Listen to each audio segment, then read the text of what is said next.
Hi everyone, welcome to Vishwa Bloom. So in this video we will be looking at class 9 NCERT biology chapter 6, that is tissues. So let's get into the chapter.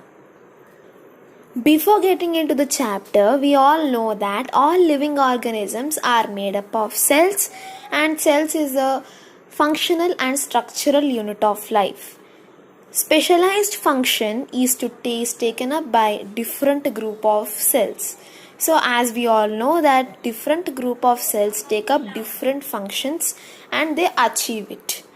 So now let's get into these tissues. First of all, what is the title mean? So tissues are nothing but it is the group of cells that are similar in structure and work together to achieve a particular functions. So that's why I was talking about cells, because these tissues are just a cluster of cells which will perform one specific function and they are similar in structure. Now we all know what are cells. So cells are the structural and functional unit of life, which is very small, which cannot be seen with the naked eye, which can be seen only under the microscope. So group of cells will form tissues. Right, now group of tissues, what do they form? They will form, this group of tissues will form organ. Now how it is like, now cells are small parts, right? Now tissues, they are group of cells. Then how this organ will be forming, with like which organs you will be asking, right? Eyes or heart, they are all made up of tissues. Okay, now that is an organ which is forming with a tissue. Now what is this organ system? So group of organs, it will form organ system. Now digestive system, like that, okay, you know, right? Respiratory system, how it is forming in this digestive system. First mouth, then food pipe, then it is reaching the stomach, salivary glands are there, pancreas are there, and large intestine, small intestine, all are there, and again anus is also there. So these many organs are there, right? That is why it is forming one organ system. The suppose digestive system, I have given example. Now all these organ systems, digestive system, respiratory system, everything, what it is doing, it is forming one organism. Okay, it is forming one organism which is us, like human or animal, any animal, deer, tiger, whatever it is. Okay, so now the question will arise after knowing the tissues. Question will arise, do you think that plants and animals are made up of same type of tissues? Yes, answer is no, because these tissues of plants and animals are not the same. So we have concluded that tissues of plants and animals are different. So we can say that tissues are broadly classified into plant tissues and animal tissues. Now let's get into each of them in detail. Now first we will discuss about the plant tissues, which is also interesting. So first, plant tissues are nothing but they are the tissues of which is present in the plants, right? So now plant tissues are classified into two again, that is meristematic tissue and permanent tissue. So these two. Now first we will discuss about meristematic tissue. Now meristematic tissues. So in this meristematic tissues, the growth of plant will be occurring only in specific region. Only in certain parts the growth of the plant will be occurring, and it is also called as the dividing tissue. So this meristematic tissue is dividing because it is growing, it is getting divided, right? That's why it is called as dividing tissues. Now we shall discuss the types of meristematic tissues. So depending upon the region where they are present, upon that we are classifying it into three, that is apical meristem, lateral meristem, intercalary meristem. Okay, now I will show the position where these meristems are located. So at the tip part you can see that it is apical meristem. So apical meristem, here what happens, it is at the tip of the stem and also even roots. Tip part is called as apical. Just remember the word tip. Okay, then you will get what is apical meristem. And intercalary meristem, it is at the nodes. Okay, it is at the nodes. And if you see the lateral meristem, it is showing the diameter, like from the, it is a stem part, how much the increment is in the below down part, it will be there. Okay, in the diameter it will be differing. So that is apical, intercalary and lateral meristem region, place where it is located. Now we will discuss some points on this. Now let's once again have a recap of this. So apical meristem, it is growing at the tips of stem and roots, and it increases the length of stem and root, as I have told. Now lateral meristem, it grows in girth of the stem or root. It increases due to this lateral meristem or cambium. So as I have told you, the base part which is there, it is growing due to lateral meristem. Now intercalary meristem, it is seen in some plants near that node part, as I have already marked. Now some points to remember on meristematic tissues. So these cells of the meristematic tissues, they are very active. Okay, and they are having dense cytoplasm. As you all know, it is a jelly-like structure which is present in the cell. So it is having very dense cytoplasm, and it is having thin cellulose walls and prominent nucleus, and it is not having any vacuoles for storing food. Okay, now we will see permanent tissue. We have successfully completed meristematic tissue. Now looking at the next type of plant tissue, that is permanent tissue. Now discussing about permanent tissue. So the tissue which grow up to some extent and then stop to grow after maturity is permanent tissue. So it will grow, it will divide like the meristematic tissue. Then after that, after some time, it will stop to grow, and then it is taking this permanent shape, size and functions. There won't be any change in shape and size also, even functions. So the process of taking up this permanent shape, size and function, it is called as differentiation.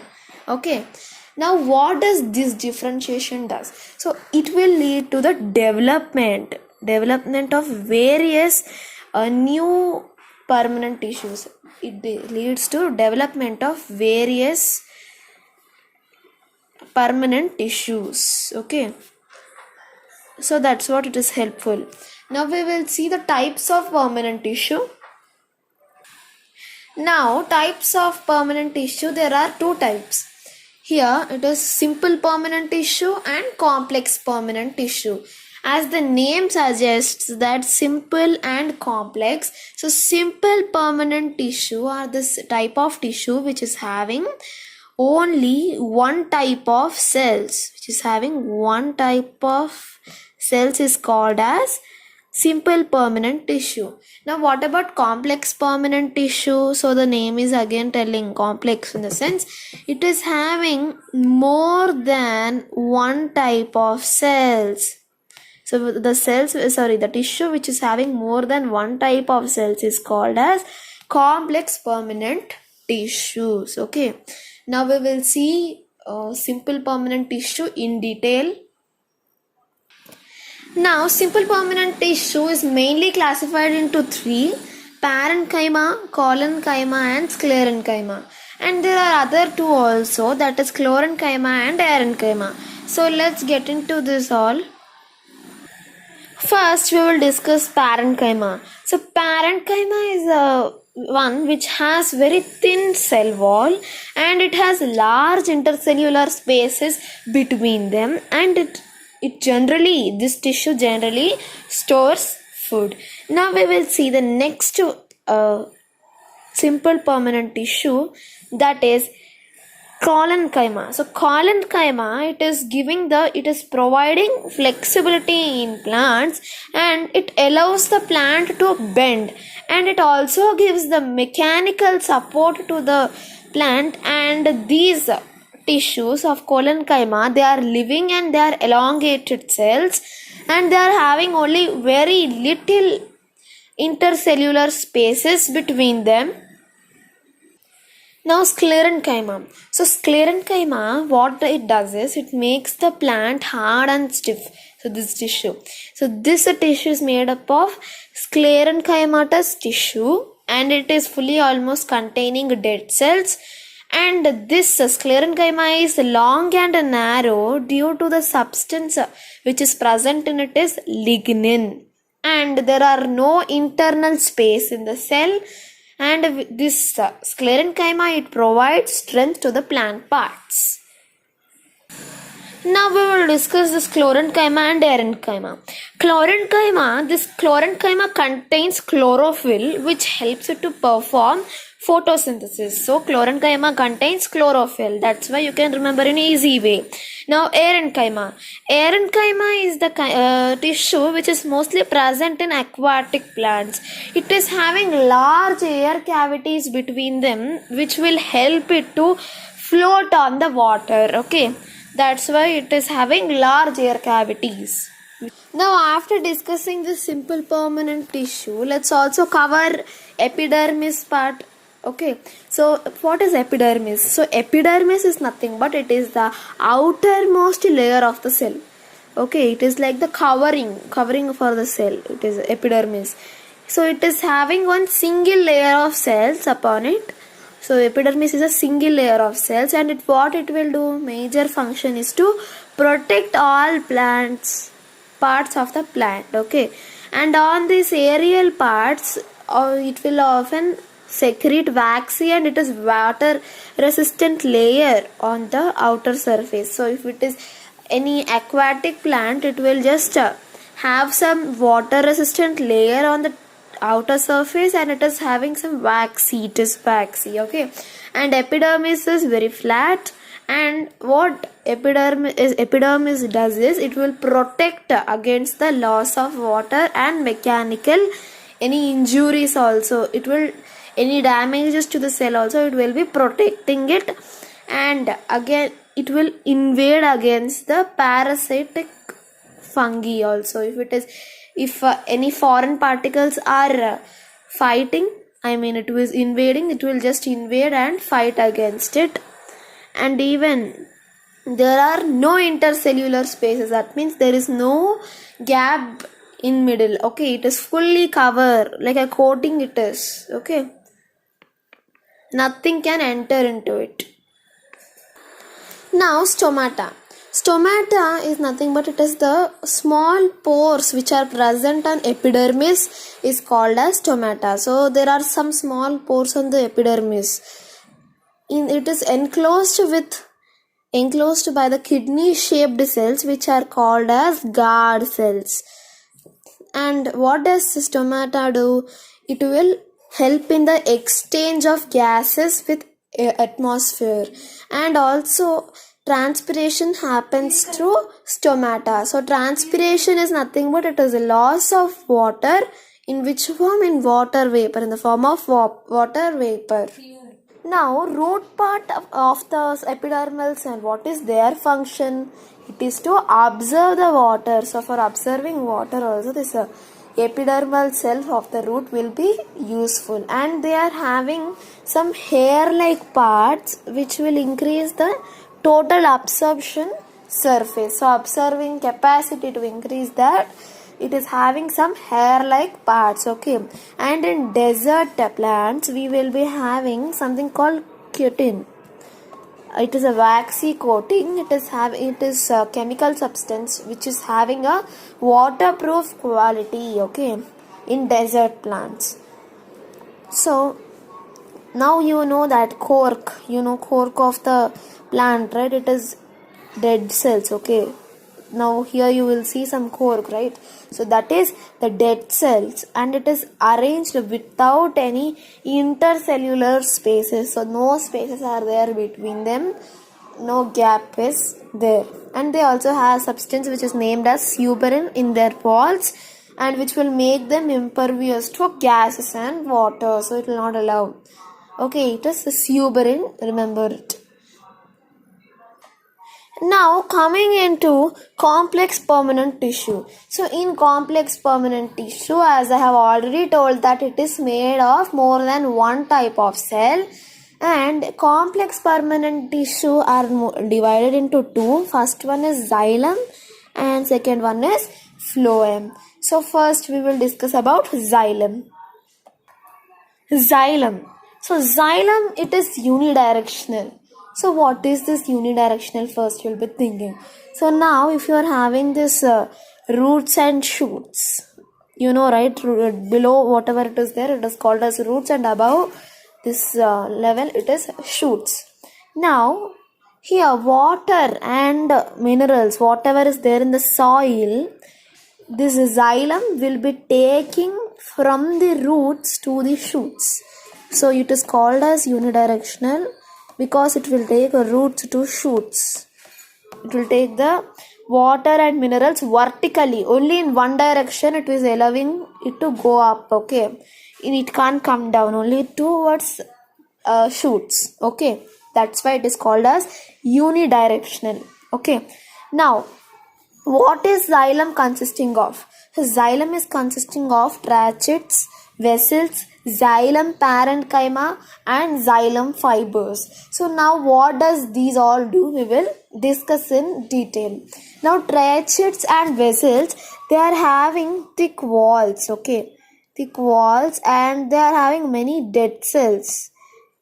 Dead cells are there, and even how is the structure, you will be thinking, right?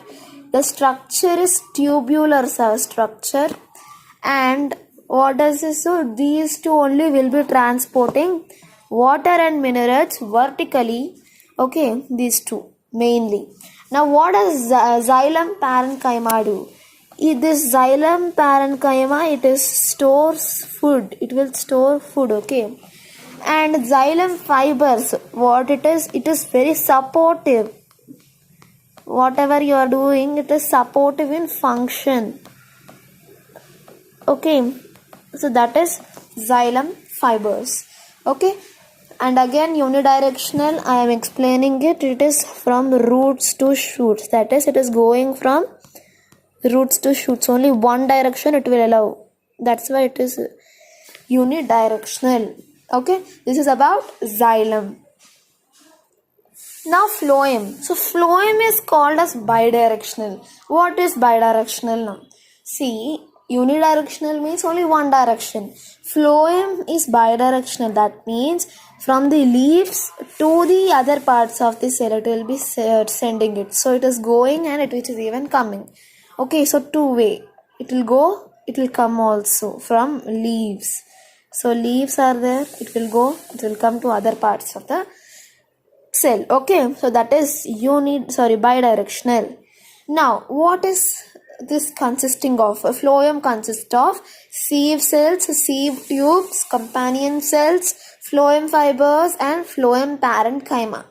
Okay, so this all it is consisting of. And here in sieve tubes, how it is, these sieve tubes are tubular cells which is having perforated cells. Okay, and in this all, which are living cells?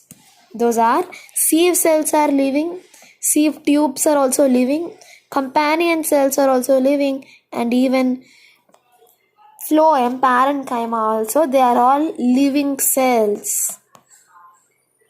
And this other one, phloem fibers, this is a dead cell. Okay, only this is dead cell, and apart from phloem fibers, all are living cells. Okay, and now what does this phloem do? It will transport the food from the leaves to other parts of the plant. Okay, so this is about phloem. So with this we have completed the plant tissue and animal tissue in part 2. Like, share and subscribe to Vishwa Bloom.